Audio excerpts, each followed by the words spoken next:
அல்லேலூயா. ஓசியா 6வது அதிகாரம் 3வது வசனத்தில் சொல்லப்பட்டிருக்கிறது, நாம் அறிவடைந்து கர்த்தரை அறியும்படி தொடர்ந்து போவோம். அவருடைய புறப்படுதல் அருணோதயம் போல ஆயத்தமாயிருக்கிறது. நாம் அறிவடைந்து ஆண்டவரை இன்னும் அறியும்படிக்கு அவரை தொடர்ந்து போக வேண்டியது உங்களுடைய கடமையாக இருக்கிறது. ஆம் பிரியமானவர்களே, இயேசு கிறிஸ்து இதோ வேகமாக வரப்போகிறார். உங்களுக்காக, உங்கள் அக்கிரமங்களுக்காக, உங்கள் பாவங்களுக்காக வந்த தண்டனைகள் யாவற்றையும் தம்முடைய சரீரத்திலே மேற்கொண்டு பரிசுத்த பாவமான அந்த சாபத்தின் சின்னமான மர சிலுவையை அவர் தெரிந்தெடுத்து கொல்கொதா மலையிலே 3 ஆணிகள் மத்தியிலே அந்த மர சிலுவையிலே தொங்கி தன்னுடைய ஜீவனை விட்டார். அவர் போகும்போது சொல்லி சென்றார், நான் உங்களை சேர்த்து கொள்ள திரும்ப வருவேன் என்று. நீங்கள் நனையாத நாளிகையில் மனுஷகுமாரன் வரப்போகிறார்.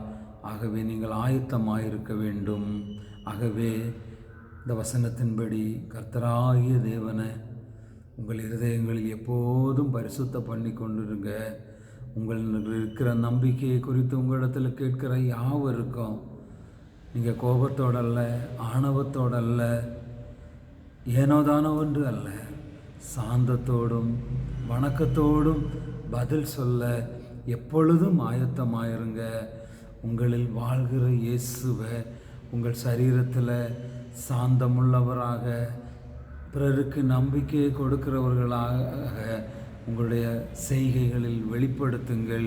அப்போது உங்களை பார்க்கின்ற, பாவத்தில் வாழ்கின்ற அந்த நரகாக்கினைக்குட்பட்ட அந்த ஜனங்கள் உங்களுடைய புதுமையான ஒரு வாழ்வை பார்த்து, உங்களுடைய நம்பிக்கையான ஒரு வாழ்க்கையை பார்த்து, உங்களுடைய ஆயத்தத்தை பார்த்து அவர்களும் என் இயேசு எனக்கு வேண்டும், நீங்கள் ஆராதிக்கிற இயேசுவை நானும் தொழுது கொள்ள வேண்டும் என்று சொல்லி அவர்கள் கடந்து வருவார்கள்.